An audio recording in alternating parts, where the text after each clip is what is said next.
भारत की शक्ति क्या है। जब 2006 में ट्रेन ब्लास्ट होता है, 189 लोग मारे जाते हैं, तो भारत पाकिस्तान के साथ मिल करके आतंकवादी घटनाओं की निंदा करता है। जब 26/11 में मुंबई की घटना होती है तो भारत इसकी कड़ी निंदा करता है। अहमदाबाद में जब यूपीए में बम ब्लास्ट होता है, हम कड़ी निंदा। दिल्ली सीरियल ब्लास्ट में कड़ी निंदा। वाराणसी बम विस्फोट में कड़ी निंदा। बेंगलोर में हमारे इंडियन इंस्टीट्यूट ऑफ साइंस में आतंकी हमला करके साइंटिस्ट मारते हैं, हम कड़ी निंदा करते हैं। अध्यक्ष महोदय, इतने हम लोगों ने कड़ी निंदा किया था कि बेचारा कड़ी निंदा भी सुसाइड कर ले। लेकिन जब एक बात और है, अभी राहुल गांधी जी बोल रहे थे कि इंदिरा गांधी जैसा बनो, इंदिरा गांधी जैसा बनो। अध्यक्ष महोदय, कांग्रेस में जब 93,000 सैनिकों को भारत की सेना ने अपने अदम्य साहस और शौर्य से पकड़ा था, तो पाकिस्तान ने भी 618 भारतीय सैनिकों को पकड़ा था।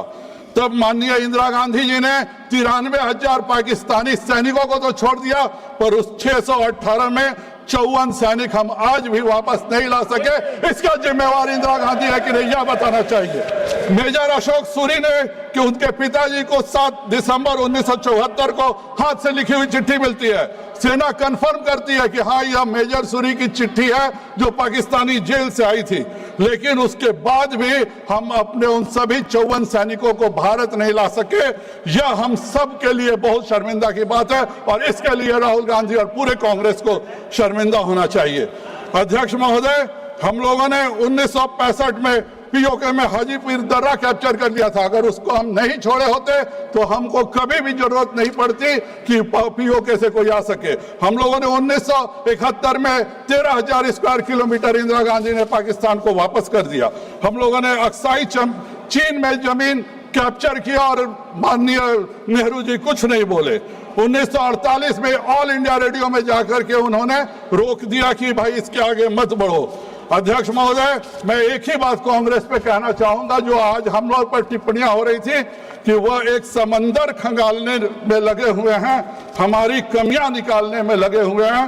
जिनकी खुद की लंगोटियां तक है फटी हुई, वह हमारी पगड़ी उछालने में लगे हुए हैं। बहुत बहुत धन्यवाद।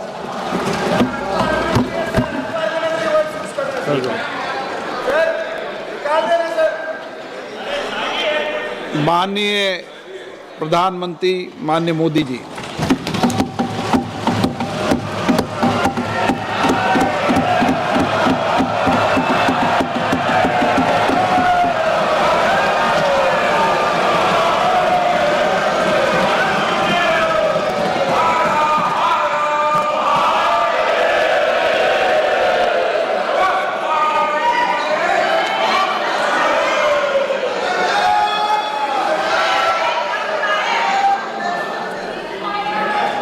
आदरणीय अध्यक्ष जी,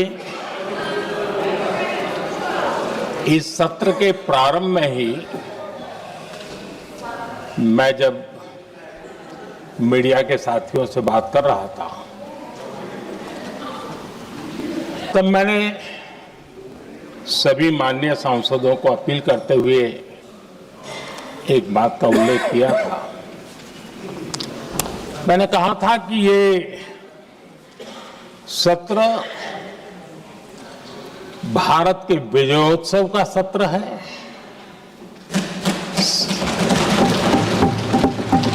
संसद का ये सत्र भारत के गौरवगान का सत्र है।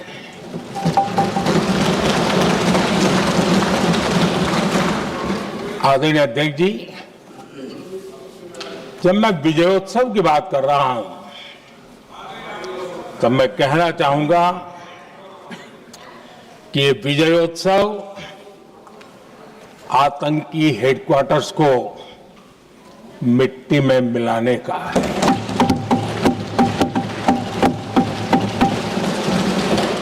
जब मैं विजयोत्सव कहता हूं तो ये विजयोत्सव सिंदूर की सौगंध पूरा करने का है।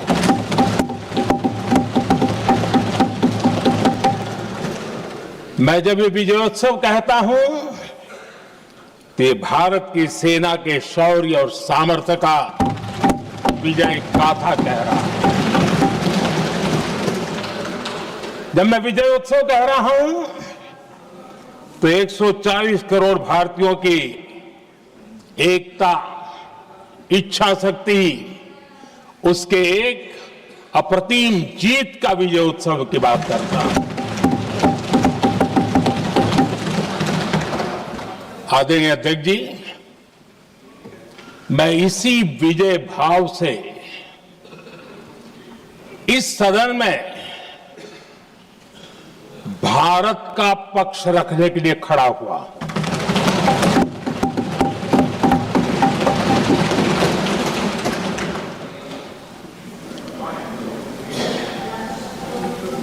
और जिन्हें भारत का पक्ष नहीं दिखता है, उन्हें मैं आईना दिखाने के लिए खड़ा हुआ।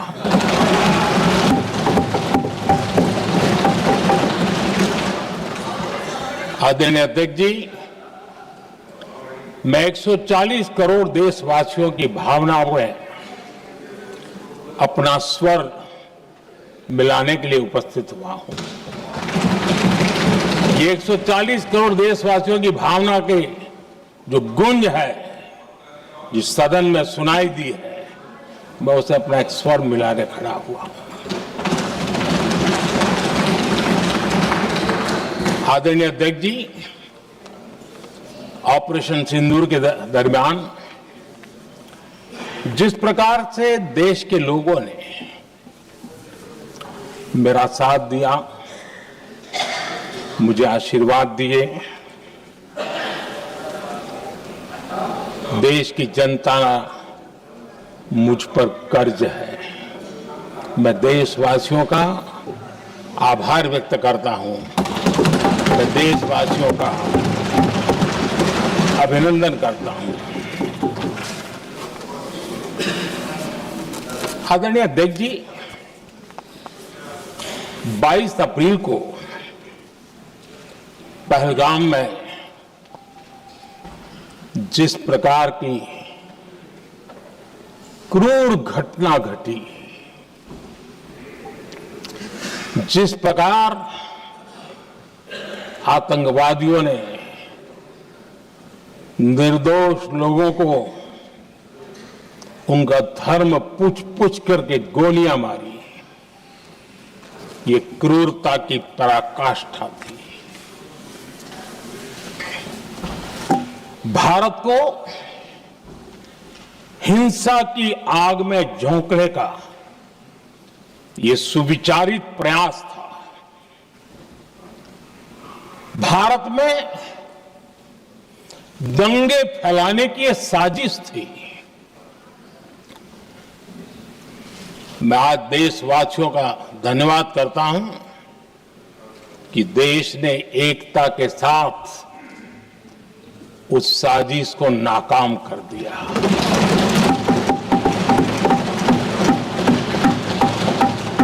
आदरणीय अध्यक्ष जी, 22 अप्रैल के बाद मैंने एक सार्वजनिक रूप से, और विश्व को समझ में आए इसलिए कुछ अंग्रेजी में भी वाक्यों का प्रयोग किया था, और मैंने कहा था कि हमारा संकल्प है, हम आतंकियों को मिट्टी में मिला देंगे।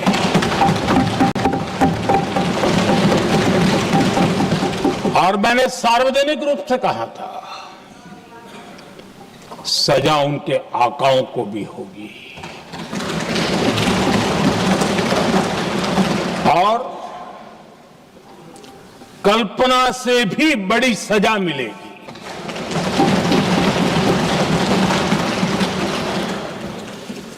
22 अप्रैल को मैं विदेश था, मैं तुरंत लौट के आया और आने के तुरंत बाद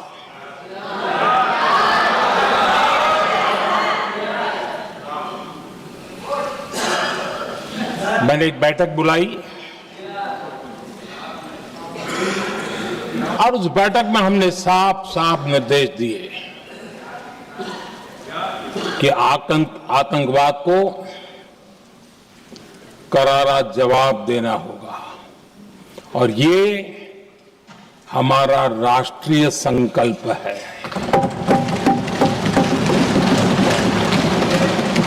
आदरणीय अध्यक्ष जी, हमें हमारे सैन्य बलों की क्षमता पर पूरा विश्वास है, पूरा भरोसा है उनकी क्षमता पर, उनके सामर्थ्य पर, उनके साहस पर। सेना को कार्रवाई की खुली छूट दे दी गई और यह भी कहा गया कि सेना तय करें कब, कहां, कैसे, किस प्रकार से। ये सारी बातें उस मीटिंग में साफ साफ कह दी गई और कुछ बातें उसमें से मीडिया में शायद रिपोर्ट भी हुई है।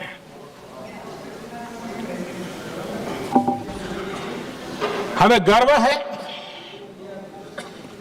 आतंकियों को वो सजा दी और सजा ऐसी है कि आज भी आतंक के उन आकाओं की नींद उड़ी हुई है।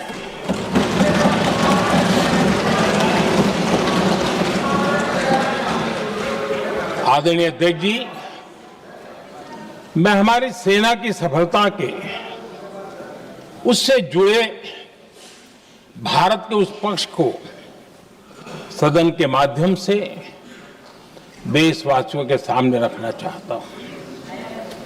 पहला पक्ष, पहलगाम हमले के बाद से ही पाकिस्तानी सेना को अंदाजा लग चुका था कि भारत कोई बड़ी कार्रवाई करेगा। उनके तरफ से न्यूक्लियर की धमकियों के भी बयान आना शुरू हो चुके थे। भारत ने 6 मई रात और 7 मई सुबह जैसा तय किया था वैसी कार्रवाई की और पाकिस्तान कुछ नहीं कर पाया। 22 मिनट में 22 अप्रैल का बदला निर्धारित लक्ष्य के साथ हमारी सेना ने ले लिया। दूसरा पक्ष, आदरणीय अध्यक्ष जी, पाकिस्तान के साथ हमारी लड़ाई तो कई बार हुई है, लेकिन ये पहली ऐसी भारत की रणनीति बनी कि जिसमें पहले जहां कभी नहीं गए थे वहां हम पहुंचे। पाकिस्तान के कोने कोने में आतंकी अड्डों को धुआं धुआं कर दिया गया।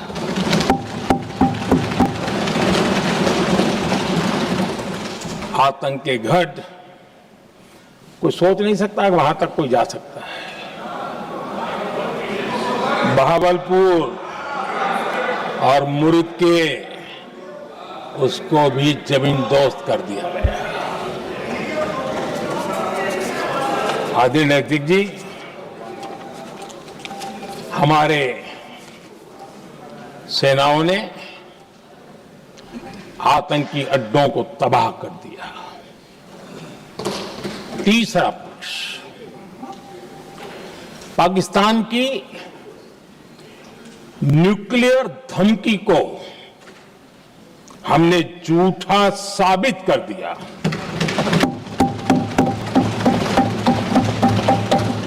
भारत ने सिद्ध कर दिया कि न्यूक्लियर ब्लैकमेलिंग अब नहीं चलेगा और न ही ये न्यूक्लियर ब्लैकमेलिंग के सामने भारत झुकेगा। आदरणीय अध्यक्ष जी, चौथा पक्ष, भारत ने दिखाई अपनी तकनीकी क्षमता। पाकिस्तान के सीने पर सटीक प्रहार किया। पाकिस्तान के एयरबेस एसेट्स को भारी नुकसान हुआ और आज तक उनके कई एयरबेस आईसीयू में पड़े हैं। आज टेक्नोलॉजी आधारित युद्ध का युग है। ऑपरेशन सिंदूर इस महारत में भी सफल सिद्ध हुआ है।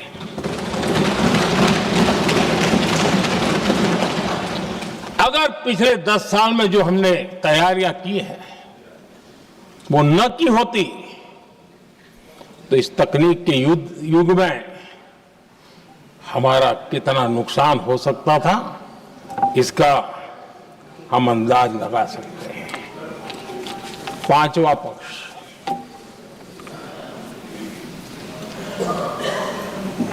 ऑपरेशन सिंदूर के दरमियान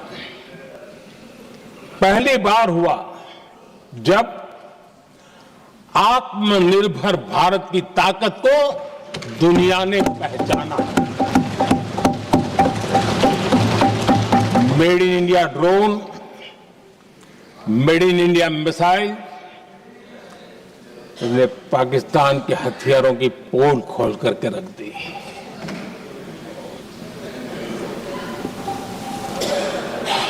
आदरणीय अध्यक्ष जी, और भी एक महत्वपूर्ण काम जो हुआ है, वैसे जब राजीव गांधी जी थे उस समय उनके जो एक डिफेंस का काम देखने वाले एमओएस थे, उन्होंने जब मैंने सीडीएस की घोषणा की तो वो बहुत प्रसन्न होकर के मुझे मिलने आए थे और बहुत बहुत प्रसन्न थे वो। इस समय ऑपरेशन में नेवी, आर्मी, एयरफोर्स तीनों सेनाओं का जॉइंट एक्शन, इसके बीच की सिनर्जी, इसने पाकिस्तान के छक्के छुड़ा दिए।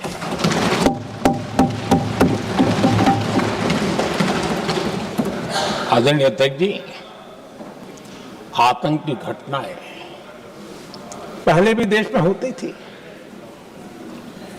लेकिन पहले आतंकवादियों के मास्टरमाइंड निश्चिंत होते थे और वो आगे की तैयारी में लगे रहते थे, उनको पता था कुछ नहीं होगा। लेकिन अब स्थिति बदल गई है। अब हमले के बाद मास्टरमाइंड को नींद नहीं आती। उनको पता है कि भारत आएगा और मार के जाएगा।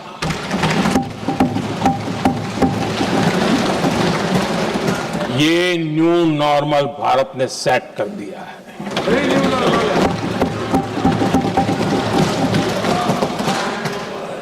आदरणीय अध्यक्ष जी, दुनिया ने देख लिया कि हमारी कार्यवाही का दायरा कितना बड़ा, स्केल कितना बड़ा। सिंदूर से लेकर के सिंधु तक पाकिस्तान पर कार्रवाई की है। ऑपरेशन सिंदूर ने तय कर दिया कि भारत में आतंकी हमले की, उसके आकाओं को और पाकिस्तान को भारी कीमत चुकानी पड़ेगी। अब ऐसे ही नहीं जा सकते। आदरणीय अध्यक्ष जी, ऑपरेशन सिंदूर से स्पष्ट होता है कि भारत ने 3 सूत्र तय किए हैं।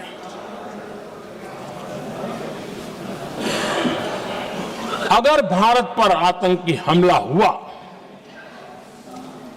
तो हम अपने तरीके से, अपनी शर्तों पर, अपने समय पर जवाब दे करके रहेंगे।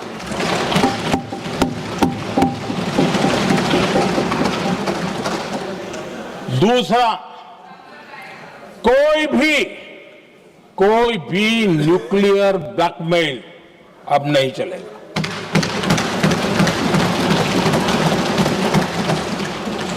और तीसरा, हम आतंक की सरपरस्त सरकार और आतंक के आकाओं उनको अलग अलग नहीं देखेंगे। आदरणीय अध्यक्ष जी,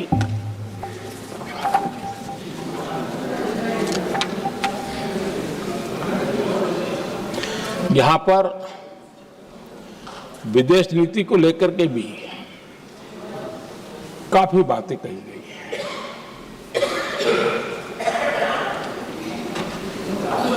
दुनिया के समर्थन को लेकर के भी काफी बातें कही गई हैं। मैं आज सदन में कुछ बातें पूरी स्पष्टता से कह रहा हूं। दुनिया में किसी भी देश ने भारत को अपनी सुरक्षा में कार्रवाई करने से रोका नहीं है।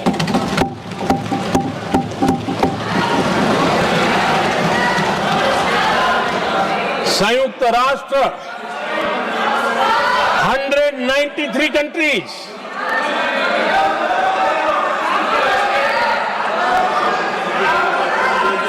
सिर्फ 3 देश 193 कंट्री में सिर्फ 3 देश ऑपरेशन सिंदूर के दौरान पाकिस्तान के समर्थन में बयान दिया था। Only 3 countries.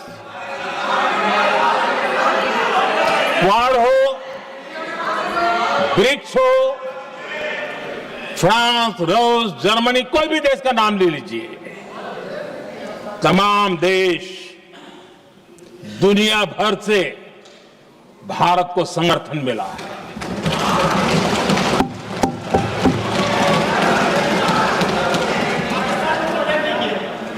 आदरणीय अध्यक्ष जी, दुनिया का समर्थन तो मिला, दुनिया के देशों का समर्थन मिला, माननीय, लेकिन ये दुर्भाग्य है कि मेरे देश के वीरों के पराक्रम को कांग्रेस का समर्थन नहीं।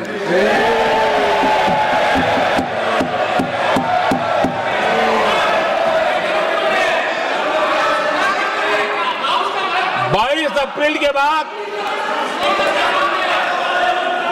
22 अप्रैल के आतंकी हमले के बाद 3-4 दिन में ही ये उछल रहे थे और कहना शुरू कर दिया, कहां गई 56 इंच की छाती, कहां खो गया मोदी, मोदी तो फेल हो गया। क्या मजा ले रहे थे, उनको लगता है वाह बाजी मार ली। उनको पहलगाम के निर्दोष लोगों की हत्या में भी वो अपनी राजनीति तराशते थे।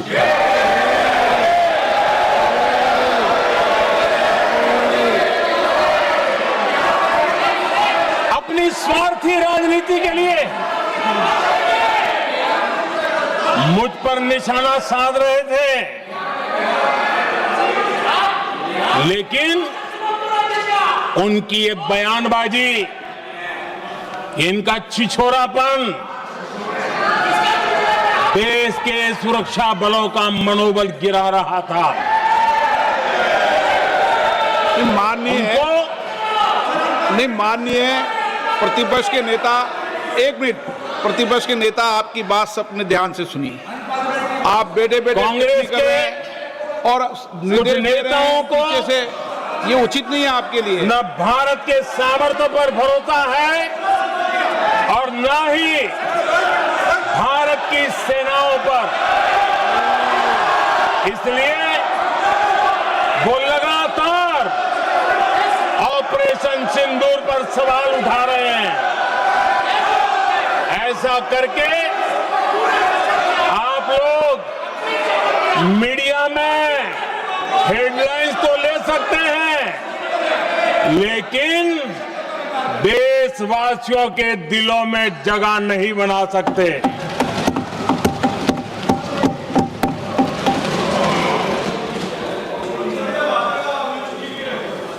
आदरणीय सभापति जी, आदरणीय अध्यक्ष जी, 10 मई को भारत ने ऑपरेशन सिंदूर के तहत हो रहे एक्शन को रोकने की घोषणा की। इसको लेकर यहां भांति भांति की बातें कही गई। ये वही प्रोपेगेंडा है जो सीमा पार से फैलाया गया है। कुछ लोग सेना द्वारा दिए गए तथ्यों की जगह पाकिस्तान के झूठ प्रचार को आगे बढ़ाने में जुटे हुए हैं।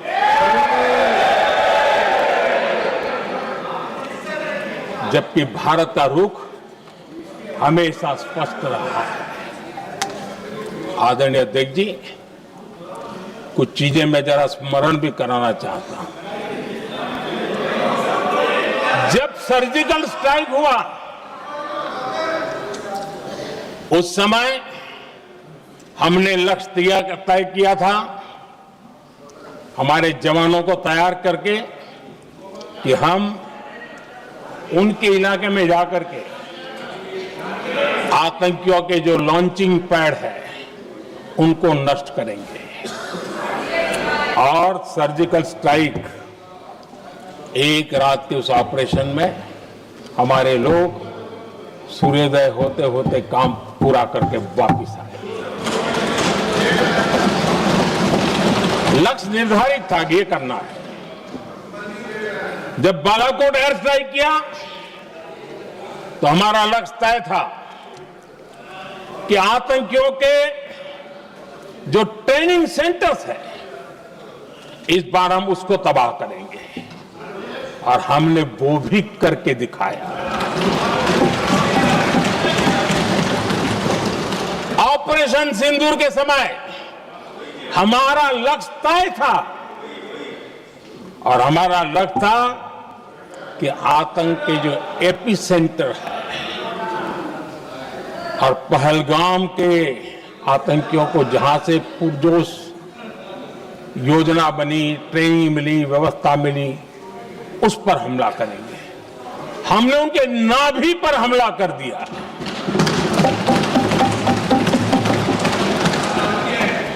जहां पहलगाम के आतंकियों का रिक्रूटमेंट हुआ, ट्रेनिंग होती थी, फंडिंग होता था, उन्हें टेक्निकल सपोर्ट मिलता था, शस्त्र सरंजाम मिलता था, उस जगह को आइडेंटिफाई किया और हमने सटीक तरीके से ऑपरेशन सिंदूर के तहत आतंकियों की नाभि पे प्रहार कर दिया। और आदरणीय अध्यक्ष जी, इस बार भी हमारी सेना ने 100% लक्ष्यों को हासिल करके देश के सामर्थ्य का परिचय दिया।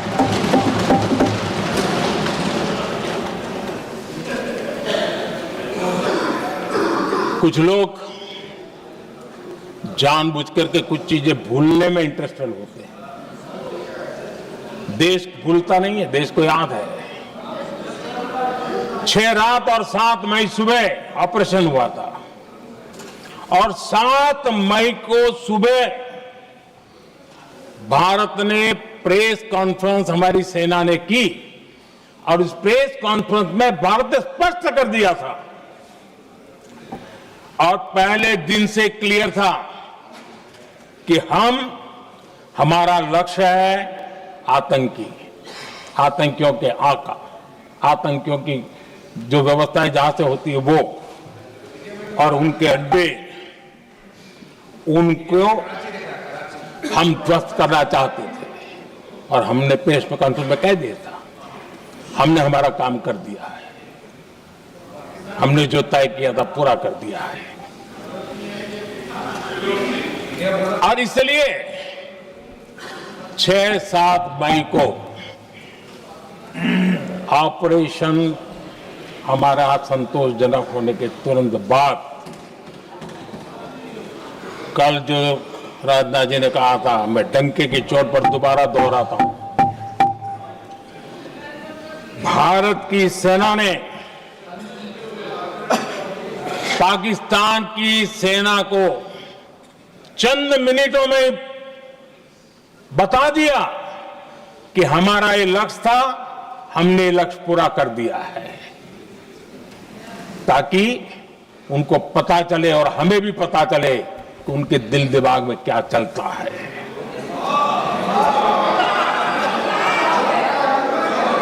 हमने अपना लक्ष्य 100% हासिल कर लिया था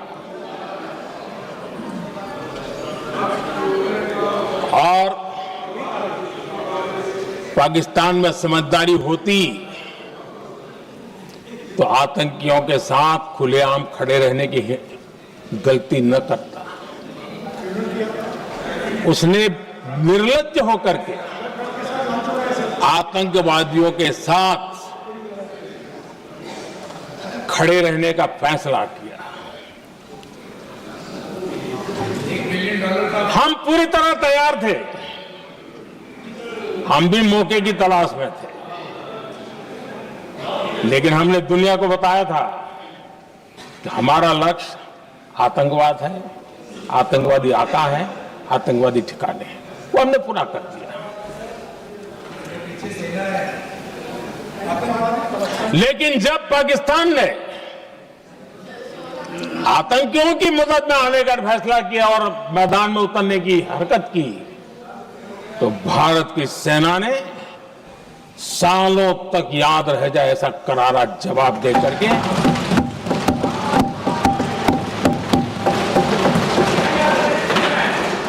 नौ मई की मध्य रात्रि और 10 मई की एक प्रकार से सुबह हमारी मिसाइलें उन्होंने पाकिस्तान के हर कोने में प्रचंड प्रहार किया, जिसकी पाकिस्तान ने कभी कल्पना नहीं की थी और पाकिस्तान को घुटनों पर आने के लिए मजबूर कर दिया।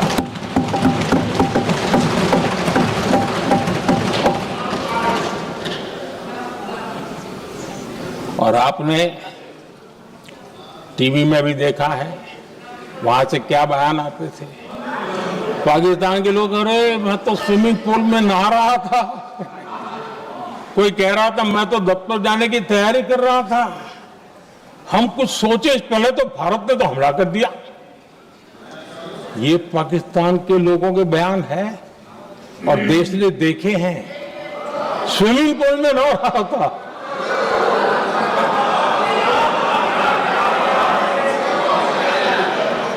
और जब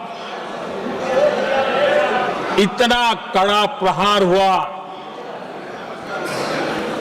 पाकिस्तान ने कभी सोचा तक नहीं था, तब जाकर के पाकिस्तान ने फोन करके डीजीएमओ के सामने फोन करके गुहार लगाई, बस करो, बहुत मारा, अब ज्यादा मार झेलने की ताकत नहीं है, प्लीज हमला रोक दो। ये पाकिस्तान के डीजीएमओ का फोन था। और भारत ने तो पहले दिन ही कह दिया था, 7 तारीख सुबह की प्रेस देख लीजिए, कि हमने हमारा लक्ष्य पूरा कर दिया है, अगर आप कुछ करोगे तो महंगा पड़ेगा। और आप धीरे ऐसे कैसे चलता है? प्लीज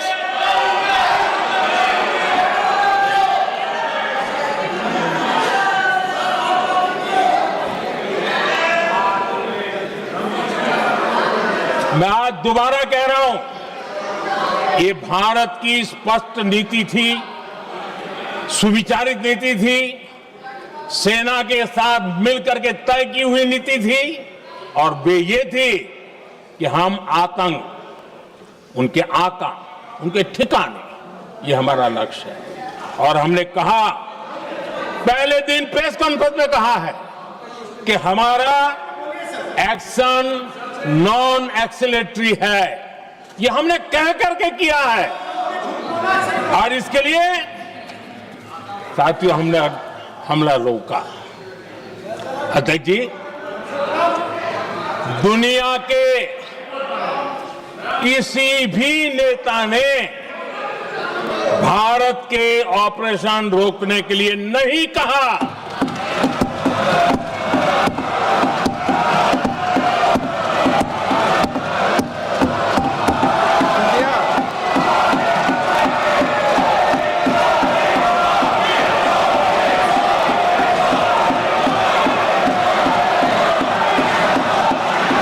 उसी दौरान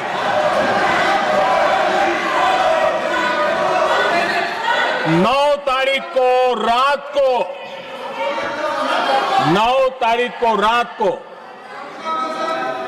अमेरिका के उपराष्ट्रपति जी ने मुझसे बात करने का प्रयास किया। वो घंटे भर कोशिश कर रहे थे, लेकिन मेरी सेना के साथ मीटिंग चल रही थी, तो मैंने उनका फोन उठा नहीं पाया। बाद में मैंने उनको कॉल बैक किया। मैंने कहा कि आपका फोन था, 3-4 बार आपका फोन आ गया, क्या है? तो अमेरिका के उपराष्ट्रपति जी ने मुझे फोन पे बताया कि पाकिस्तान बहुत बड़ा हमला करने वाला है, ये उन्होंने मुझे बताया। मेरा जो जवाब था,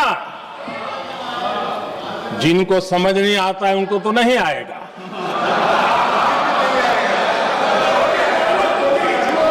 मेरा जवाब था, अगर पाकिस्तान का ये इरादा है तो उसे बहुत महंगा पड़ेगा। ये मैंने अमेरिका के उपराष्ट्रपति को कहा।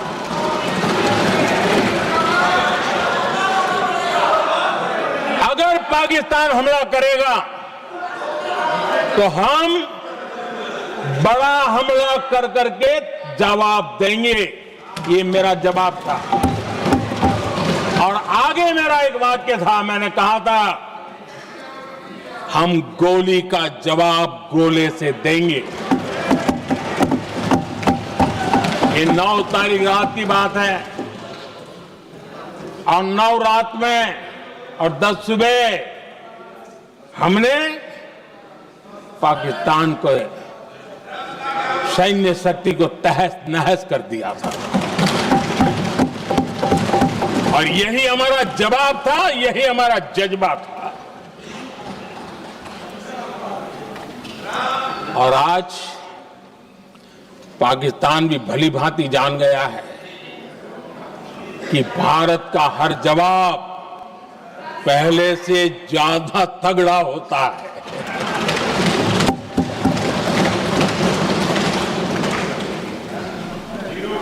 उसे यह भी पता है कि अगर भविष्य में नौबत आई तो भारत आगे कुछ भी कर सकता है।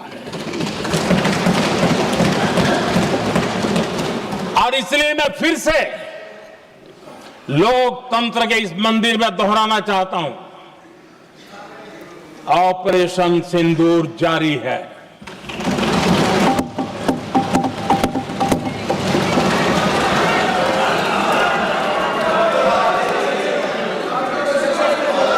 पाकिस्तान ने दुस्साहस की अगर कल्पना की तो उसे करारा जवाब दिया जाएगा।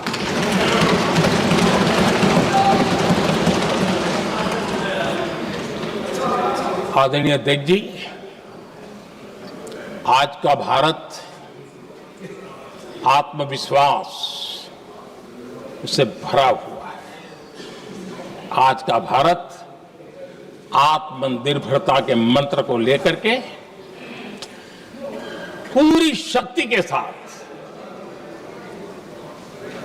तेज गति से आगे बढ़ रहा है। देश देख रहा है भारत आत्मनिर्भर बनता जा रहा है।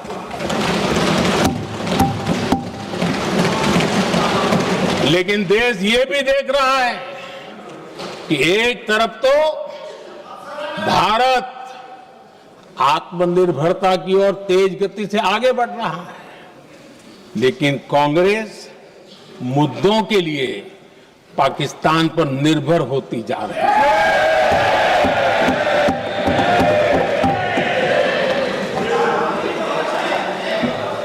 मैं आज पूरा दिन देख रहा था, जो 16 घंटे से जो चर्चा चल रही है, दुर्भाग्य से। प्लीज बैठिए, सब जवाब दे दिया आपका, आप सुनते नहीं, सबका जवाब दे दिया। प्लीज दुर्भाग्य से सुनिए जवाब। कांग्रेस को पाकिस्तान के मुद्दे इंपोर्ट करने पड़ रहे हैं।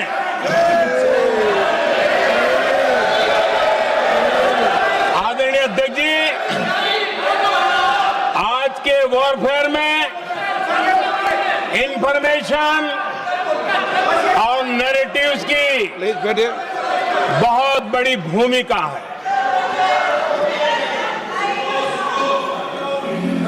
नैरेटिव घड़ करके, एआई का भी भरपूर उपयोग करके सेनाओं के मनोबल को कमजोर करने के खेल भी खेले जाते हैं।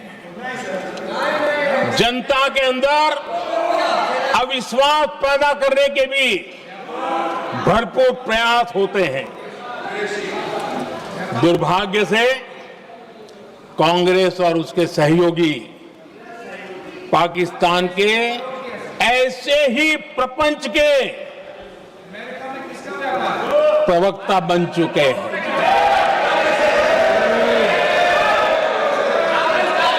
आदरणीय अध्यक्ष जी, देश की सेना ने, आदरणीय अध्यक्ष जी, ये तरीका है देश आपका? की सेना ने, बैठिए बैठिए। देश की सेना ने सर्जिकल स्ट्राइक की।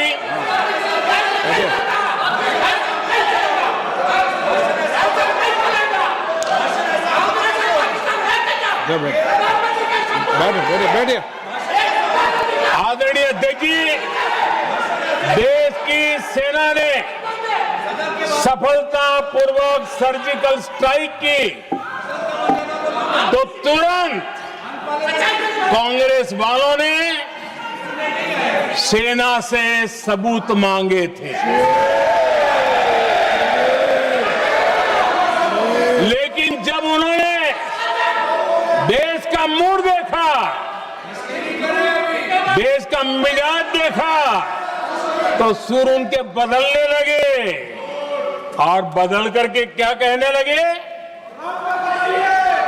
कांग्रेस के लोगों ने कहा, ये सर्जिकल स्ट्राइक क्या बड़ी बात है, ये तो हमने भी की थी। एक ने कहा 3 सर्जिकल स्ट्राइक की थी, दूसरे ने कहा 6 सर्जिकल स्ट्राइक की थी, तीसरे ने कहा 15 सर्जिकल स्ट्राइक की थी। जितना बड़ा नेता उतना बड़ा आंकड़ा चल रहा था।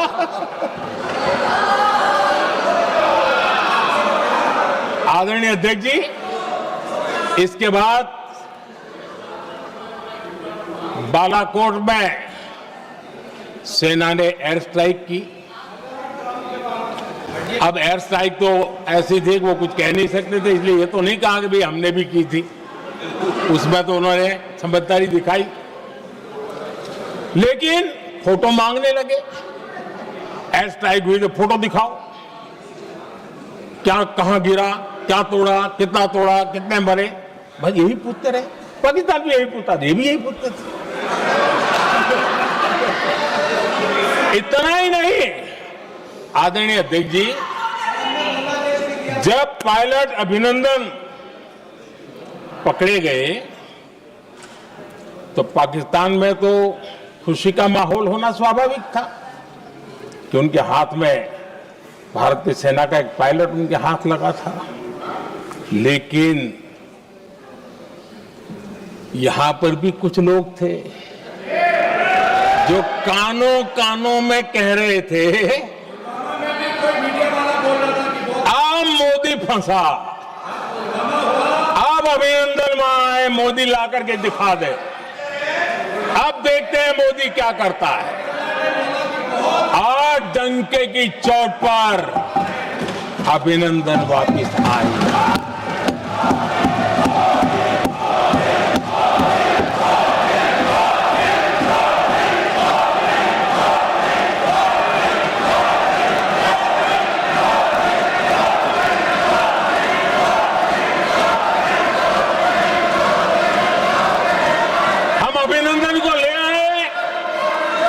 तो इनकी बोलती बंद हो गई।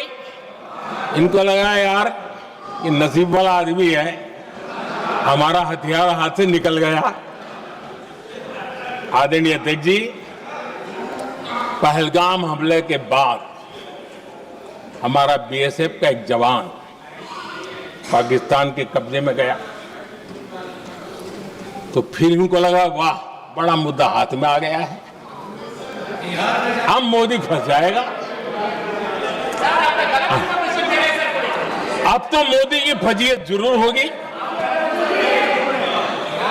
और उनकी इकोसिस्टम ने सोशल मीडिया में बहुत सारी कथाएं वायरल की कि ये बीएसएफ के जवान का क्या होगा, उसके परिवार का क्या होगा, ये वापस आएगा, कब आएगा, कैसे आएगा, न जाने क्या क्या चला दिया। आदरणीय अध्यक्ष जी, बीएसएफ का वो जवान भी आन बान शान के साथ वापस आया।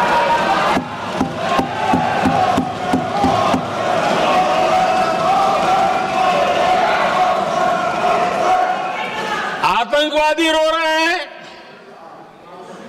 आतंकवादियों के आका रो रहे हैं और उनको रोते देखकर यहां भी कुछ लोग रो रहे हैं।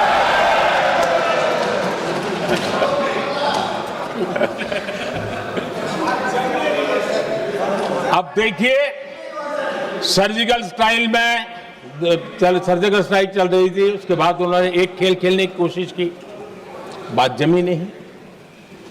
एयर स्ट्राइक हुई तो दूसरा खेल खेलने की कोशिश की, वो भी जमी नहीं। जब ये ऑपरेशन सिंदूर हुआ तो उन्होंने नया पैंतरा शुरू किया। और क्या शुरू किया? रोक क्यों दिया? पहले तो मानने को तैयार नहीं थे कि मुक्त करते, अब कहते रोक क्यों दिया। वारे बयान बहादुरों,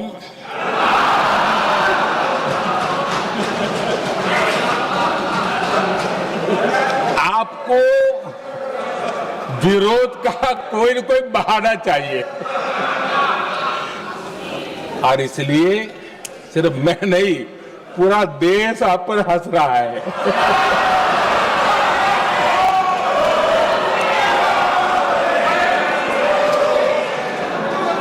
आदरणीय अध्यक्ष जी, सेना का विरोध, सेना के प्रति एक पता नहीं नेगेटिविटी, ये कांग्रेस का पुराना रवैया रहा। देश ने अभी अभी करगिल विजय दिवस मनाया। लेकिन देश पूरी तरह जानता है कि उनके कार्यकाल में और आज तक करगिल के विजय को कांग्रेस ने अपनाया नहीं है। न करगिल विजय दिवस मनाया है, न करगिल विजय का गौरव किया। इतिहास साक्षी है अध्यक्ष जी। जब डोकलाम में सैन्य हमारा शौर्य दिखा रहा था, तब कांग्रेस के नेता चुपके चुपके किससे ब्रीफिंग लेते थे वो सारी दुनिया अब जान गई।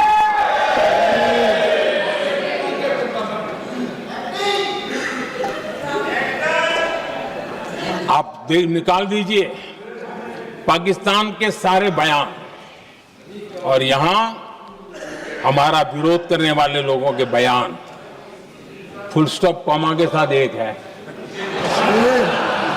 क्या कहेंगे इसको? और बुरा लगता है सच बोलते हैं तो। पाकिस्तान के साथ सुर में सुर मिला दिया जाता है। आदरणीय अध्यक्ष जी, देश हैरान है। कांग्रेस ने पाकिस्तान को क्लीन चिट दे दी है।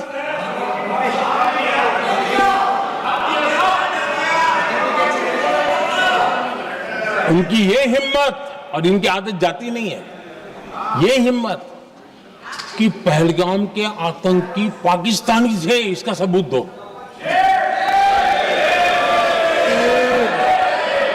क्या कह रहे हो तुम लोग? तो कौन सा तरीका है? और यही मांग पाकिस्तान कर रहा है जो कांग्रेस कर रही है। और आदरणीय अध्यक्ष जी, आज जब सबूतों की कोई कमी नहीं है, सब कुछ आंखों के सामने दिखता है, तब ये हालत है। अगर ये सबूत ना होते तो क्या करते ये लोग, आप बताइए। आदरणीय अध्यक्ष जी,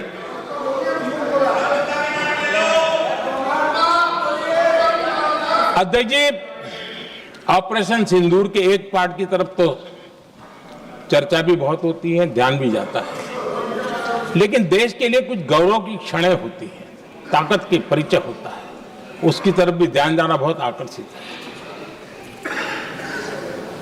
हमारे एयर डिफेंस सिस्टम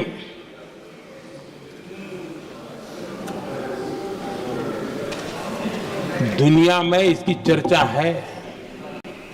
हमारे एयर डिफेंस सिस्टम ने पाकिस्तान की मिसाइल और ड्रोन्स उसको तिनके की तरफ बिखेर दिया था।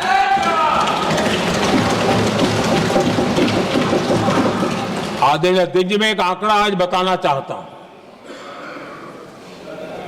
पूरा देश गर्व से भर जाएगा। कुछ लोगों का क्या होगा मैं नहीं जानता, पूरा देश गर्व से भर जाएगा। 9 मई को पाकिस्तान ने करीब 1000 मिसाइलों और आर्म ड्रोन्स के भारत पर बहुत बड़ा हमला करने की कोशिश की। 1000 ये मिसाइलें भारत के किसी भी हिस्से पर गिरती तो वहां भयंकर तबाही मचती, लेकिन 1000 मिसाइल्स और ड्रोन्स को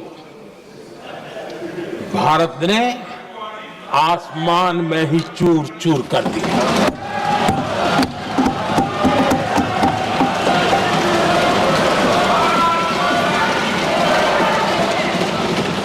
हर देशवासी को इससे गर्व हो रहा,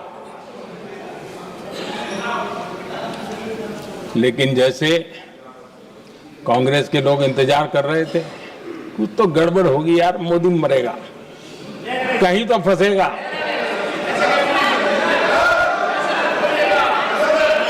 पाकिस्तान ने आदमपुर एयरबेस पर हमले का झूठ फैलाया, उस झूठ को बेचने की भरपूर कोशिश की, पूरी ताकत लगा दी। मैं अगले ही दिन आदमपुर पहुंचा और खुद जाकर के उनके झूठ को मैंने बेनकाब कर दिया। तब जाकर के उनको अकल ठिकाने लगी कि अब ये झूठ चलने वाला नहीं है। आदरणीय अध्यक्ष जी, जो हमारे छोटे दलों के साथी हैं, जो राजनीति में नए हैं, उनको कभी शासन में रहने का अवसर नहीं मिला, उनसे कुछ बातें निकलती मैं समझ सकता हूं। लेकिन कांग्रेस पार्टी ने इस देश में लंबे समय तक राज किया है, उसको शासन की व्यवस्थाओं का पूरा पता है, उन चीजों से वो निकले हुए लोग हैं, उनके लिए शासन व्यवस्था क्या होती इसकी समझ पूरी है, अनुभव है उनके पास। उसके बाद भी विदेश मंत्रालय तुरंत जवाब दे, उसको स्वीकारना नहीं। विदेश मंत्री जवाब दे, इंटरव्यू दे, बार बार बोले, उसको स्वीकारना नहीं। गृह मंत्री बोले, रक्षा मंत्री बोले, किसी पर भरोसा नहीं। जिसने इतने सालों तक राज किया, उनको देश की व्यवस्थाओं पर अगर भरोसा नहीं है, तब शक उठता है कि क्या हालत हो गई है इनकी। आदरणीय अध्यक्ष जी, अब कांग्रेस का भरोसा पाकिस्तान के रिमोट कंट्रोल से बनता है और बदलता है।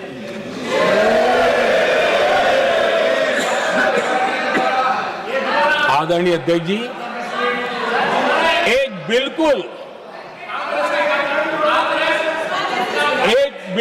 कांग्रेस के नए सदस्य, यानी उनको तो क्षमा करनी चाहिए, नए सदस्य को क्या कहेंगे, लेकिन कांग्रेस के आका जो उनको लिख करके देते हैं और उनसे बुलवाते, खुद में हिम्मत नहीं है, उनसे बुलवाते हैं कि ऑपरेशन सिंदूर ये तो तमाशा था,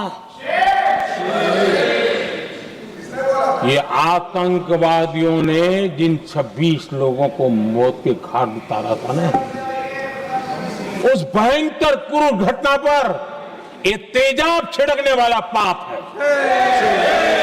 तमाशा कहते हो? आपकी असहमति हो सकती है, और ये कांग्रेस के नेता बुलवाते हैं।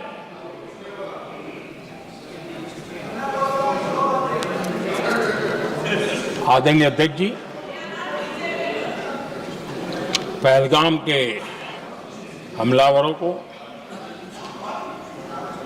कल हमारे सुरक्षा बलों ने ऑपरेशन महादेव करके अपने अंजाम तक पहुंचाया।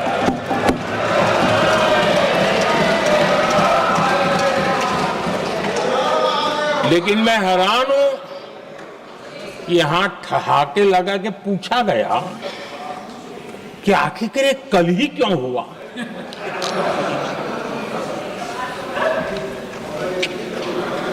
अब ये क्या हो गया है मुझे समझ नहीं आ रहा है। क्या ये ऑपरेशन के लिए कोई सावन महीने का सोमवार ढूंढा गया था क्या? क्या हो गया है इन लोगों को? हताशा, निराशा इस हद तक।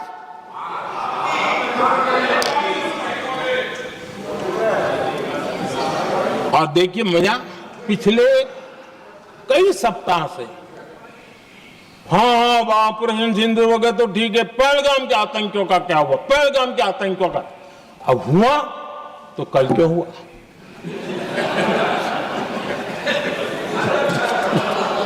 और कल ही क्यों हुआ? क्या हाल है अध्यक्ष जी का। आदरणीय अध्यक्ष जी,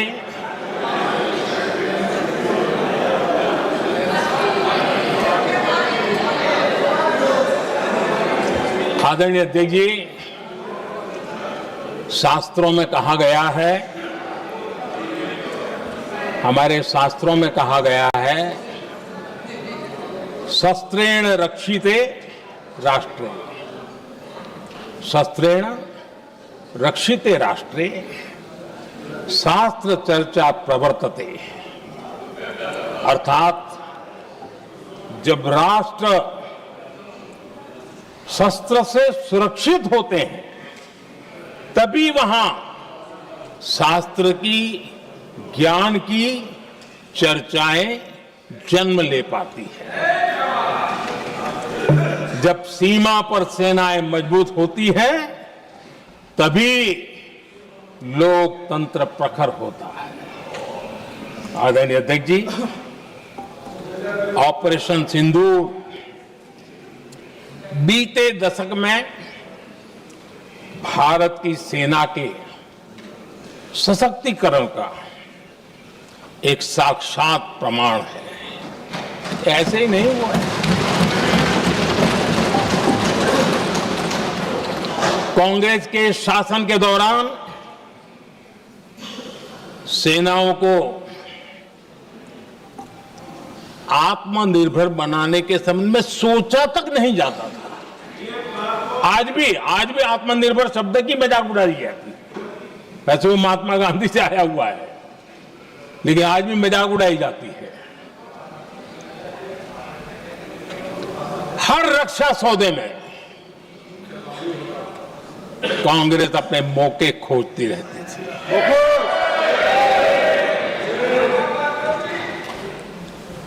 छोटे छोटे हथियारों को लिए विदेशों पर निर्भरता, ये इनका कार्यकाल रहा है। Bullet proof jacket, night vision camera तक नहीं होते थे। और लंबा लिस्ट है, जीप से शुरू होता है, बफोर, हेलीकॉप्टर, हर चीज के साथ घोटाला जुड़ा हुआ है।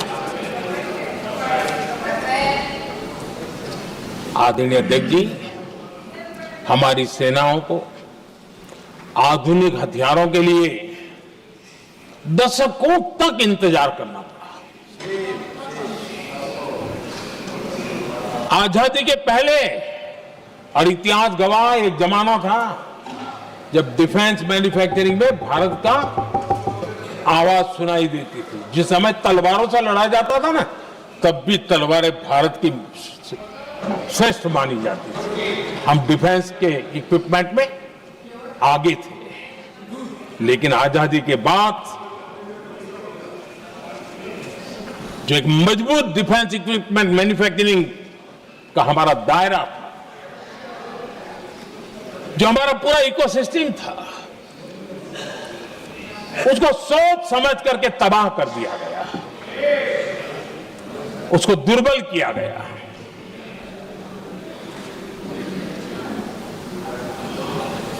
रिसर्च और मैन्युफैक्चरिंग के लिए रास्ते बंद कर दिए गए।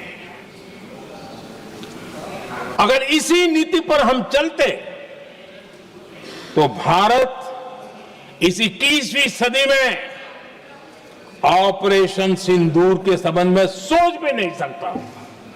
यह हालत करके रखा हुआ था उन्होंने।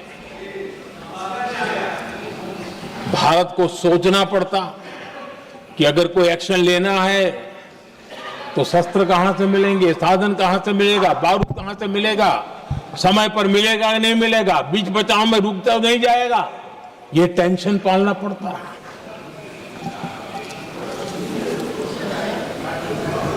आदरणीय अध्यक्ष जी, बीते एक दशक में मेक इन इंडिया हथियार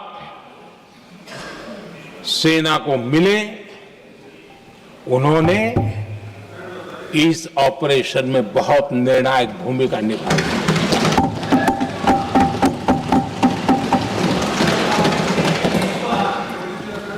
आदरणीय अध्यक्ष जी, एक दशक पहले भारत के लोगों ने संकल्प लिया, हमारा देश सशक्त, आत्मनिर्भर और आधुनिक राष्ट्र बने। रक्षा, सुरक्षा, हर क्षेत्र में बदलाव के लिए एक के बाद एक ठोस कदम उठाए गए, सीरीज ऑफ रिफॉर्म्स किए गए और देश में सेना में जो रिफॉर्म्स हुए हैं, जो आजादी के बाद पहली बार हुए। चीफ ऑफ डिफेंस स्टाफ की नियुक्ति, ये विचार कोई नया नहीं था, दुनिया में प्रयोग भी चलते हैं, भारत में निर्णय नहीं होते थे। हमने, ये बहुत बड़ा रिफॉर्म था, हमने किया और बहुत ही, मैं हमारी तीनों सेनाओं का अभिनंदन करता हूं कि इस व्यवस्था को उन्होंने दिल से सहयोग किया है, दिल से स्वीकार किया है। सबसे बड़ी ताकत जॉइंटनेस और इंटीग्रेशन की इस समय नेवी हो, एयरफोर्स हो, आर्मी हो, ये इंटीग्रेशन और जॉइंटनेस ने हमारी ताकत को अनेक गुना बढ़ा दिया और उसका परिणाम भी हमें नजर में आया है, ये हमने करके दिखा है। सरकार की जो डिफेंस प्रोडक्शन की कंपनियां थी, उसमें हमने रिफॉर्म किए। शुरुआत में वहां पर आग लगाना, आंदोलन करवाना, हड़तालें करवाने के खेल चल रहे थे, अभी भी बंद नहीं हुए हैं, लेकिन देश हित को सर्वोपरि मान करके उन डिफेंस इंडस्ट्री के हमारे जो लोग थे सरकारी व्यवस्था में, उन्होंने इसको मन से लिया, रिफॉर्म को स्वीकार किया और वो भी आज बहुत प्रोडक्टिव बन गए। इतना ही नहीं, हमने प्राइवेट सेक्टर के लिए भी डिफेंस के दरवाजे खोल दिए हैं और आज भारत का प्राइवेट सेक्टर आगे आ रहा है। आज स्टार्टअप्स डिफेंस के क्षेत्र में हमारे 27-30 साल के नौजवान, टियर 2, टियर 3 सिटी के नौजवान, कई कुछ जगह तो बेटियां स्टार्टअप का नेतृत्व कर रही है। डिफेंस के सेक्टर में सैकड़ों की तादाद में आज स्टार्टअप काम कर रहे हैं।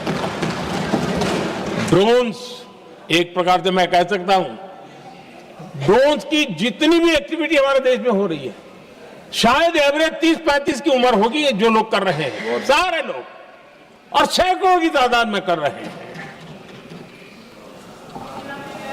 और उसका ताकत, क्योंकि इनका भी योगदान था इसमें, जिन्होंने इस प्रकार के प्रोडक्शन किए हैं, और वो हमें ऑपरेशन सिंदूर में बहुत काम आए। मैं उन सबके प्रयासों को बहुत साधुवाद करता हूं और मैं उनको विश्वास दिलाता हूं, आगे बढ़िए, अब देश रुकने वाला नहीं है। आदरणीय अध्यक्ष जी, डिफेंस सेक्टर में मेक इन इंडिया ये नारा नहीं था, हमने इसके लिए बजट पॉलिसी में जो परिवर्तन करना था, जो नए इनिशिएटिव ले रहे थे, वो नए इनिशिएटिव लिए। और सबसे बड़ी बात, क्लियर कट विजन के साथ हमने देश में make in India defence sector के अंदर तेज गति से हम आगे बढ़ रहे हैं। आदरणीय अध्यक्ष जी, एक दशक में डिफेंस का बजट लगभग पहले से 3 गुना हुआ है। डिफेंस प्रोडक्शन में करीब करीब 250% वृद्धि हुई है, 250% वृद्धि हुई है। 11 वर्षों में डिफेंस एक्सपोर्ट 30 गुना से भी ज्यादा बढ़ा है, 30 गुना से ज्यादा। डिफेंस एक्सपोर्ट आज दुनिया के करीब 100 देशों तक हम पहुंचे। और आदरणीय अध्यक्ष जी, कुछ चीजें ऐसी होती हैं जो इतिहास में बहुत बड़ा प्रभाव छोड़ती हैं। ऑपरेशन सिंदूर ने डिफेंस का जो मार्केट है उसमें भारत का झंडा गाड़ दिया है। भारत के हथियारों की डिमांड आज बढ़ती चली जा रही है, मांग बढ़ रही है। ये भारत में उद्योगों को भी बल देगी, एमएसएमई को बल देगी, हमारे नौजवानों को रोजगार देगी और हमारे नौजवान अपनी बनाई चीजों से दुनिया में अपनी ताकत का प्रदर्शन कर पाएंगे। यह दिख रहा है। मैं देख रहा हूं डिफेंस के क्षेत्र में जो आत्मनिर्भर भारत की दिशा में हम जो कदम उठा रहे हैं, मैं हैरान हूं। कुछ लोगों को आज भी तकलीफ हो रही है, जैसे उनका खजाना लूट गया। ये कौन सी मानसिकता है? देश को ऐसे लोगों को पहचानना होगा। आदरणीय अध्यक्ष जी, मैं स्पष्ट करना चाहता हूं, डिफेंस में भारत का आत्मनिर्भर होना ये आज की शस्त्रों की स्पर्धा में के काल में विश्व शांति के लिए भी जरूरी है।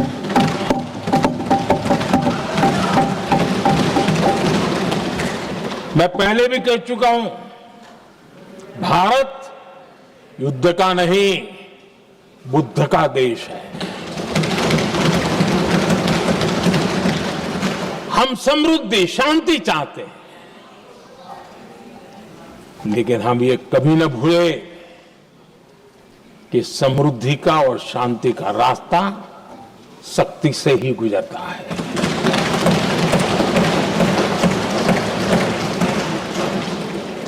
आदरणीय अध्यक्ष जी, हमारा भारत छत्रपति शिवाजी महाराज, महाराजा रणजीत सिंह, राजेंद्र चोला, महाराणा प्रताप, लसित बोरफुकन और महाराजा सुहेलदेव का देश है।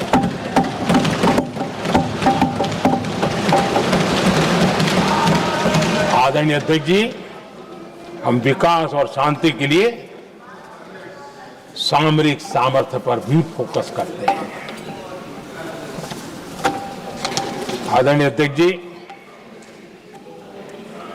कांग्रेस के पास नेशनल सिक्योरिटी का विजन न पहले था और आज तो सवाल ही नहीं उठता है।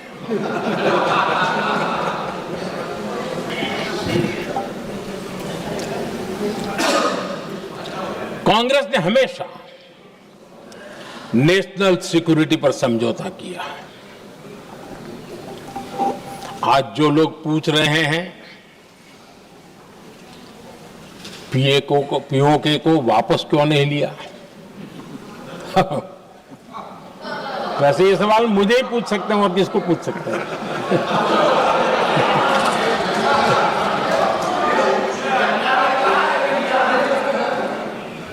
लेकिन इसके पहले जवाब देना होगा पूछने वालों को। किसकी सरकार ने पीओके पर पाकिस्तान को कब्जा करने का अवसर दिया?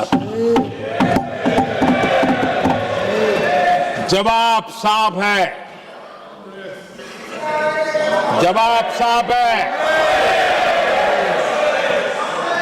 जब भी मैं नेहरू जी की चर्चा करता हूं तो कांग्रेस और उसका पूरा इकोसिस्टम बिलबिला जाता है, पता नहीं क्या है।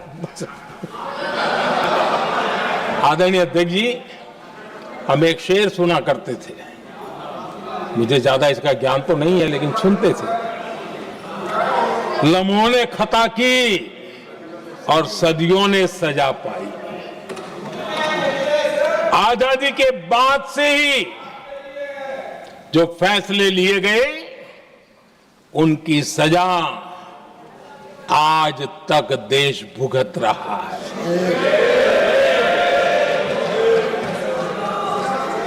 यहां बार बार एक बात का जिक्र हुआ और मैं फिर से करना चाहूंगा।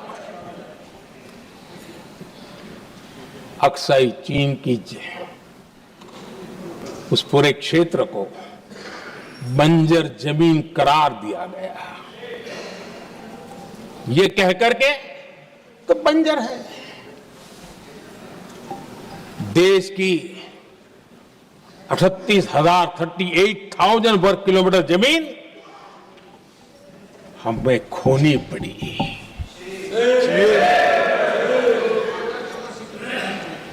आदरणीय अध्यक्ष जी, मैं जानता हूं मेरी कुछ बातें चुभने वाली है, 1962 और 1963 के बीच कांग्रेस के नेता जम्मू कश्मीर के पूंछ, उरी, नीलम वैली और किशनगंगा को छोड़ देने का प्रस्ताव रख रहे थे। भारत की भूमि, आदरणीय अध्यक्ष जी, और वो भी लाइन ऑफ पीस के नाम पर किया जा रहा था। 1966 रण ऑफ कच्छ पर इन्हीं लोगों ने मध्यस्थता स्वीकार की। ये था उनका राष्ट्रीय सुरक्षा का विजन। एक बार फिर उन्होंने भारत का करीब 800 वर्ग किलोमीटर क्षेत्र पाकिस्तान को सौंप दिया, जिसमें छड़बेट भी शामिल है, कि कहीं उसको छड़ा बेट भी कहते हैं। 1965 की जंग में हाजीपीर पास को हमारी सेना ने वापस जीत लिया था, लेकिन कांग्रेस ने उसे फिर लौटा दिया। 1971 पाकिस्तान के 93,000 फौजी हमारे पास बंदी थे। पाकिस्तान का हजारों वर्ग किलोमीटर एरिया हमारी सेना ने कब्जा किया था। हम बहुत कुछ कर सकते थे, विजय की स्थिति में थे। उस दौरान अगर थोड़ी सा विजन होता, थोड़ी सी समझ होती, तो पीओके वापस लेने का निर्णय हो सकता। वो मौका था, वो मौका भी छोड़ दिया गया। अरे इतना ही नहीं, इतना सारा जब सामने टेबल पर था, अरे कम से कम करतारपुर साहब को तो ले सकते थे, वो ही नहीं कर पाया। 1974 श्रीलंका को कच्चथीवू द्वीप को गिफ्ट कर दिया गया। आज तक हमारे मछुआरे भाई बहनों को इससे परेशानी होती है, उनकी जान पर आफत आती है। क्या गुनाह था तमिलनाडु के मेरे फिशरमैन भाई बहनों का, कि आपने उनका हक छीन लिया और दूसरों को गिफ्ट कर दिया? कांग्रेस का दशकों से इरादा लेकर चल रही थी कि सियाचिन से सेना हटा दी जाए। आदरणीय अध्यक्ष जी, 2014 में देश ने इनको मौका नहीं दिया, वरना आज सियाचिन भी हमारे पास नहीं होता।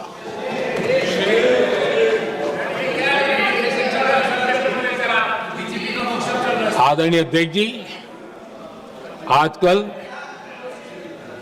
कांग्रेस के जो लोग हमें डिप्लोमेसी का पाठ पढ़ा रहे हैं, मैं उन्हें उनकी डिप्लोमेसी याद दिलाना चाहता हूं, ताकि उनको भी कुछ याद रहे, पता चले।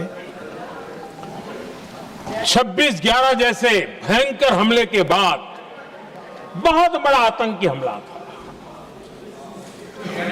कांग्रेस का पाकिस्तान से प्रेम नहीं रुका। इतनी बड़ी घटना 26/11 की हुई थी। विदेशी दबाव में हमले के कुछ हफ्तों के भीतर ही कांग्रेस सरकार ने पाकिस्तान से बातचीत शुरू कर दी। आदरणीय अध्यक्ष जी, कांग्रेस सरकार ने 26/11 की इतनी बड़ी घटना के बाद भी एक भी डिप्लोमेट को भारत से बाहर निकालने की हिम्मत नहीं की। छोड़ो इधर, एक वीजा तक कैंसिल नहीं किया, एक वीजा तक कैंसिल नहीं कर पाए थे। देश पर पाकिस्तानी स्पॉन्सर बड़े बड़े हमले होते गए, लेकिन यूपीए सरकार ने पाकिस्तान को मोस्ट फेवर्ड नेशन का दर्जा देकर रखा था। वो कभी वापस नहीं लिया था। एक तरफ देश मुंबई के हमले का ये न्याय मांग रहा था, दूसरी तरफ कांग्रेस पाकिस्तान के साथ व्यापार करने में लगी थी।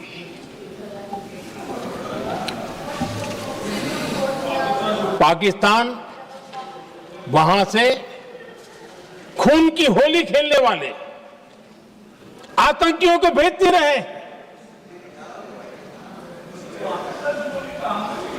और कांग्रेस यहां अमन की आश के मुशायरे किया करती थी। मुशायरे होते थे। हमने आतंकवाद और अमन की आस का ये वन वे ट्रैफिक बंद कर दिया।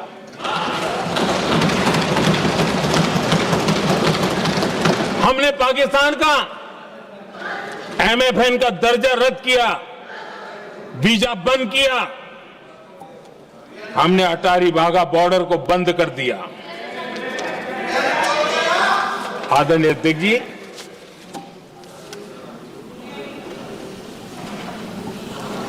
भारत के हितों को गिरवी रख देना ये कांग्रेस की पार्टी की पुरानी आदत है। इसका सबसे बड़ा उदाहरण सिंधु जल समझौता है। सिंधु जल समझौता किसने किया? नेहरू जी ने किया। और मामला किससे जुड़ा था? भारत से निकलने वाली नदियां, हमारे यहां से निकली हुई नदियां, उसका वो पानी था। और वो नदियां हजारों साल से भारत की सांस्कृतिक विरासत रही है, भारत की चैतन्य शक्ति रही है। भारत को सुजलाम सुफलाम बनाने में उन नदियों का बहुत बड़ा योगदान रहा है। सिंधु नदी जो सदियों से भारत की पहचान हुआ करती थी, उसी से भारत जाना जाता था। लेकिन नेहरू जी और कांग्रेस ने सिंधु और झेलम जैसी नदियों पर विवाद के लिए पंचायत किसको दी? वर्ल्ड बैंक को दी। वर्ल्ड बैंक फैसला करे क्या करना है। नदी हमारी, पानी हमारा।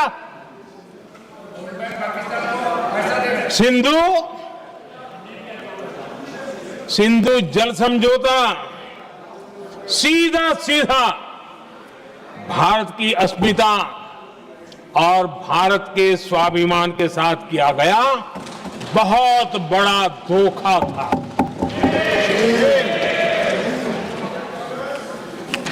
आदरणीय अध्यक्ष जी, आज के देश के युवा ये बात सुनते होंगे तो उनको भी आश्चर्य होगा कि ऐसे लोग थे हमारे देश का काम करते थे। नेहरू जी ने इस ट्रीटी करी और क्या किया? ये जो पानी था, जो नदियां थी, जो भारत से निकल रही थी, उन्होंने 80% पानी पाकिस्तान को देने के लिए वो राजी हो गए। और इतना बड़ा हिंदुस्तान, उसको सिर्फ 20% पानी। कोई मुझे समझाए भाई ये कौन सी बुद्धिमानी थी, कौन सा देश हित था, कौन सी डिप्लोमेसी थी क्या हालत करके बना के रखा था आप लोगों ने। इतनी बड़ी आबादी वाला हमारा देश, हमारे यहां से निकलती हुई ये नदियां, और सिर्फ 20% पानी, और 80% पानी उन्होंने उसको दिया जो देश खुलेआम भारत को अपना दुश्मन करार कर देता रहा है, दुश्मन कहता रहा। और ये पानी पर किसका हक था? हमारे देश के किसानों का, हमारे देश के नागरिकों का, हमारा पंजाब, हमारा जम्मू कश्मीर, देश के एक बहुत बड़े हिस्से को इन्होंने पानी के संकट में धकेल दिया, इस एक कारण से। और राज्यों के भीतर भी पानी के लेकर के आपस में संघर्ष पैदा हुई है, प्रतिस्पर्धा पैदा हुई, और उनका जिस पर हक था उस पर पाकिस्तान मौज करता रहा। और ये दुनिया में अपनी डिप्लोमेसी के पाठ पढ़ाते रहते हैं। आदरणीय अध्यक्ष जी, अगर ये ट्रीटी न होती तो पश्चिमी नदियों पर कई बड़ी परियोजनाएं बनती। पंजाब, हरियाणा, राजस्थान और दिल्ली, वहां के किसानों को भरपूर पानी मिलता, पीने के पानी की कोई समस्या नहीं रहती। औद्योगिक प्रगति के लिए भारत बिजली बना पाता। इतना ही नहीं, नेहरू जी ने इसके उपरांत करोड़ों रुपए भी दिए ताकि पाकिस्तान नहर बना सके।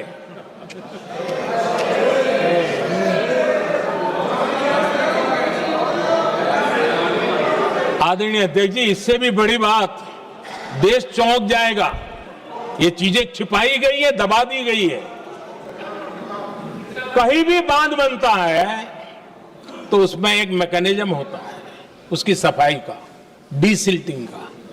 उसमें जो मिट्टी भर जाती है, बाकी घास वगैरह आकर के भर जाता है, तो उसकी कैपेसिटी कम होती है, तो उसकी सफाई के लिए यानी इनबिल्ट व्यवस्था होती है। नेहरू जी ने पाकिस्तान के कहने पर यह शर्त स्वीकार की है कि इन बांध में जो मिट्टी आएगी, कूड़ा कचरा आएगा और बांध भर जाएगा, इसकी सफाई नहीं कर सकते, डीसिल्टिंग नहीं कर सकते हैं। बांध हमारे यहां, पानी हमारा, लेकिन निर्णय पाकिस्तान का कि आप डीसिल्टिंग नहीं कर सकते। इतना ही नहीं, जब इस बार मैं डिटेल में गया तो एक बांध तो ऐसा है कि जहां ये डीसिल्टिंग के लिए जो गेट होता है ना, उसको वेल्डिंग कर दिया गया है ताकि कोई गलती से भी खोल करके वो मिट्टी को निकाल ना दे। पाकिस्तान ने नेहरू जी से लिखवा लिया था कि भारत बिना पाकिस्तान की मर्जी अपने बांधों में जमा होने वाली मिट्टी साफ नहीं करेगा, डीसिल्टिंग नहीं करेगा। ये समझौता देश के खिलाफ था और बाद में नेहरू जी को भी ये गलती माननी पड़ी। इस समझौते में निरंजन दास गुलाटी करके का सज्जन उसमें जुड़े हुए थे। उन्होंने एक किताब लिखी है। उस किताब में उन्होंने लिखा है कि फरवरी 1961 में नेहरू ने उनसे कहा था, गुलाटी, मुझे उम्मीद थी कि यह समझौता अन्य समस्याओं के समाधान का रास्ता खोलेगा, लेकिन हम वही हैं जहां पहले थे। ये नेहरू जी ने कहा नेहरू जी केवल तत्कालिक प्रभाव देख पा रहे थे, इसलिए उन्होंने कहा कि हम वहीं के वहीं हैं। लेकिन सच्चाई ये कि इस एग्रीमेंट के कारण देश बहुत पिछड़ गया, देश बहुत पीछे चल गया और देश का बहुत नुकसान हुआ। हमारे किसानों को नुकसान हुआ, हमारी खेती को नुकसान हुआ। और नेहरू जी उस डिप्लोमेसी को जानते थे जिसमें किसान का कोई वजूद ही नहीं था। यह हाल करके रखा था उन्होंने। आदरणीय अध्यक्ष जी, पाकिस्तान आगे दशकों तक भारत के साथ युद्ध और छद्म युद्ध, प्रॉक्सी वॉर करता ही रहा। लेकिन कांग्रेस की सरकारों ने बाद में भी सिंधु जल समझौते की तरफ देखा तक नहीं, नेहरू जी की गलती को सुधारा तक नहीं। आदरणीय अध्यक्ष जी, लेकिन अब भारत ने पुरानी गलती को सुधारा है, ठोस निर्णय लिया है। भारत ने नेहरू जी द्वारा किए गई बहुत बड़ी ब्लंडर, सिंधु जल समझौते को देश हित में, किसानों के हित में एबेंस में रख दिया है। देश का अहित करने वाला ये समझौता अब इस रूप में आगे नहीं चल सकता। भारत ने तय कर दिया है, खून और पानी साथ साथ नहीं बह सकते।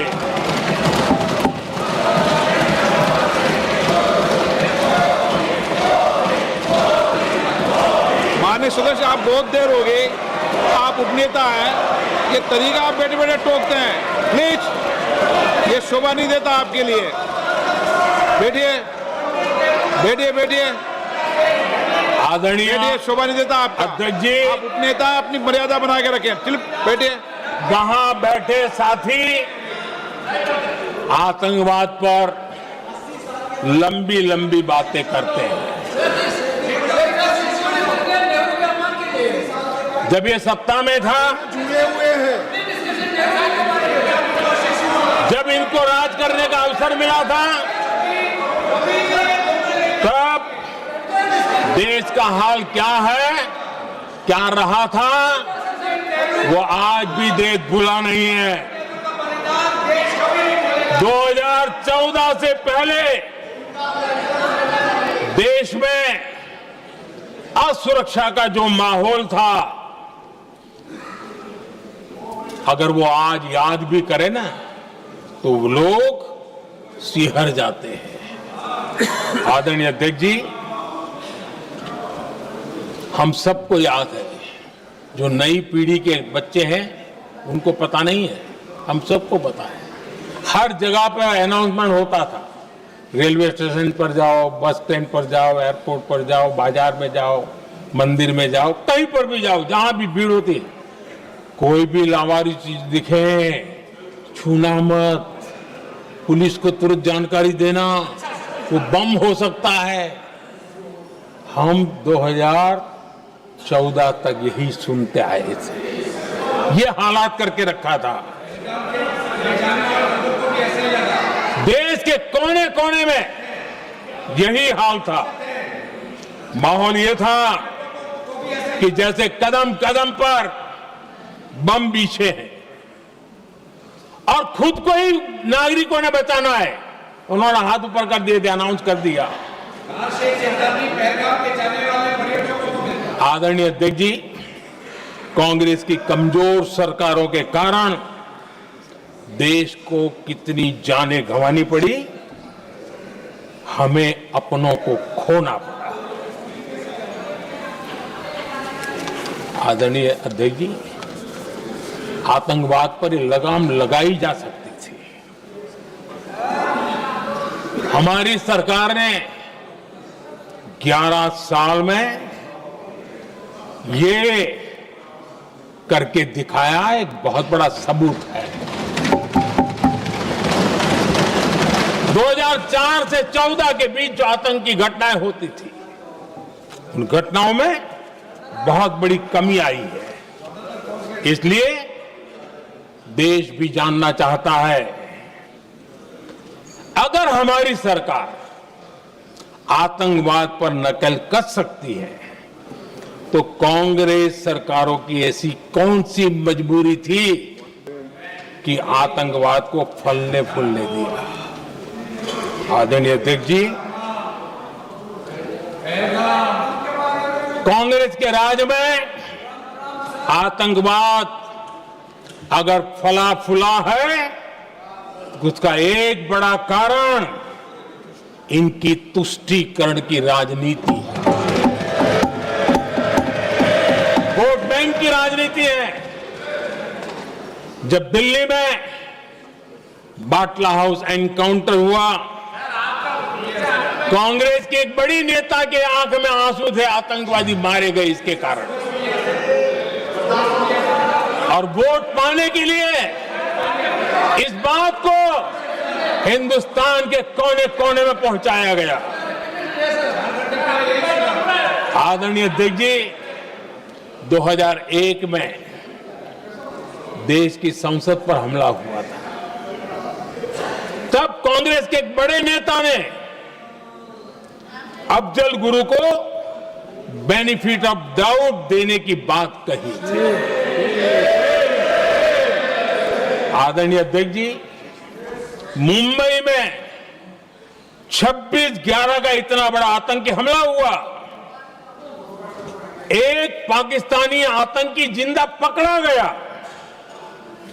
पाकिस्तान की मीडिया ने, दुनिया ने यह स्वीकार किया कि यह पाकिस्तानी है, लेकिन यहां कांग्रेस पार्टी इतना बड़ा पाकिस्तान का पाप, इतना बड़ा पाकिस्तानी आतंकी हमला, और ये क्या खेल खेल रहे थे? वोट बैंक की राजनीति के लिए क्या कर रहे थे? कांग्रेस पार्टी इसको भगवा आतंक सिद्ध करने में जुटी हुई है।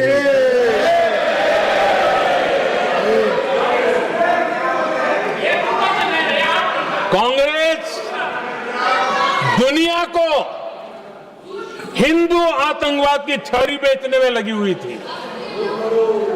कांग्रेस के एक नेता ने अमेरिका के बड़े राजनयिक को यहां तक कह दिया था कि लश्कर-ए तोयबा से भी बड़ा खतरा भारत के हिंदू ग्रुप है।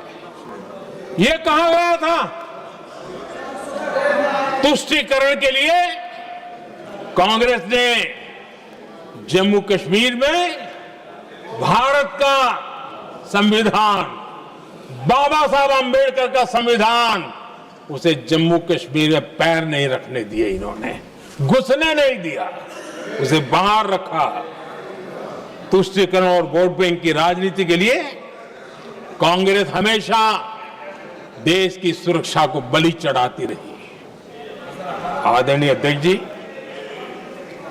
तुष्टीकरण के लिए ही कांग्रेस ने आतंकवाद से जुड़े कानूनों को कमजोर किया।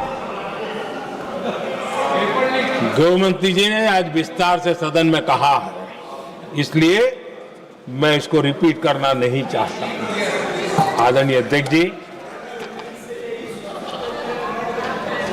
मैंने इस सत्र की शुरुआत में आग्रह किया था, मैंने कहा था कि दल हित में हमारे मत मिले न मिले, दल हित में हमारे मत मिले न मिले, देश हित में हमारे मन जरूर मिलने चाहिए। पहलगाम की विभीषिका ने हमें गहरे घाव दिए हैं, उसने देश को झकझोर दिया है। इसके जवाब में हमने ऑपरेशन सिंदूर किया तो सेनाओं के पराक्रम ने, हमारे आत्मनिर्भर अभियान ने देश में एक सिंदूर स्पिरिट पैदा किया है।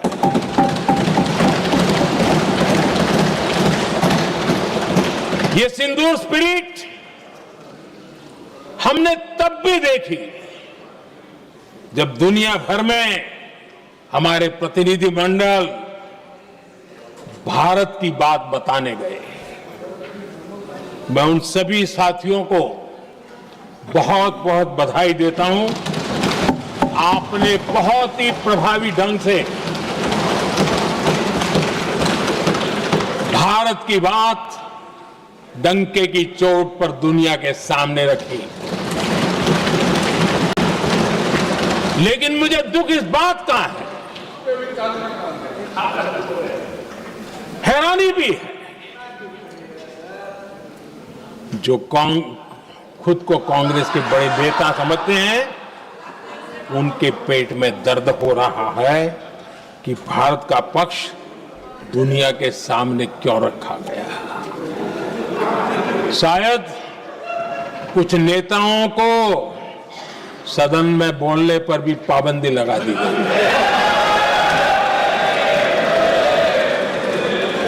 आदरणीय अध्यक्ष जी, इस मानसिकता से बाहर निकलने की जरूरत है। कुछ पंक्तियां मेरे मन में आती हैं, मैं अपने भाव व्यक्त करना चाहता हूं। आदरणीय अध्यक्ष जी, करो चर्चा और इतनी करो, करो चर्चा और इतनी करो कि दुश्मन दहशत से दहल उठे। दुश्मन दहशत से दहल उठे। रहे ध्यान बस इतना ही, रहे ध्यान बस इतना ही, मान सिंदूर और सेना का प्रश्नों में भी अटल रहे। हमला मां भारती पर हुआ अगर, तो प्रचंड प्रहार करना होगा। दुश्मन जहां भी बैठा हो, हमें भारत के लिए ही जीना होगा। मेरा कांग्रेस के साथियों से आग्रह है कि एक परिवार के दबाव में पाकिस्तान को क्लीन चिट देना बंद कर दें। जो देश की विजय की क्षण है, कांग्रेस उसे देश के उपहास का क्षण न बनाए। कांग्रेस अपनी गलती सुधारे। मैं आज सदन में फिर स्पष्ट करना चाहता हूं, अब भारत आतंकी नर्सरी में ही आतंकियों को मिट्टी में मिलाएगा।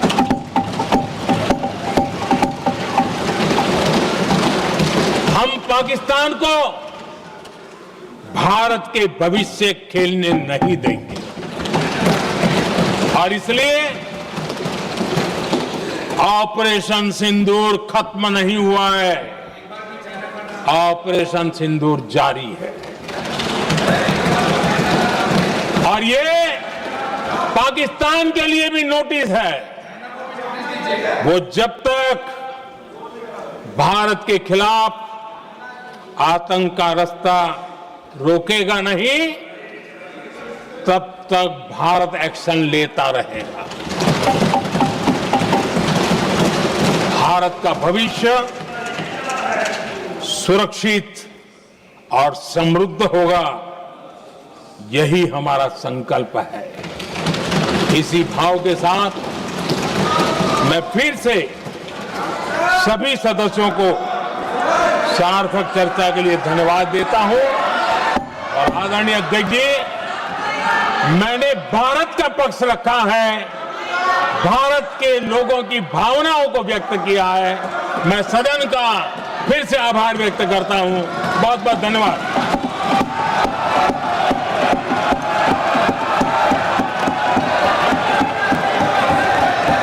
सभा की कार्रवाई बुधवार दिनांक 30 जुलाई 2025 को प्राप्त 11 बजे तक के लिए स्थगित की जाती है।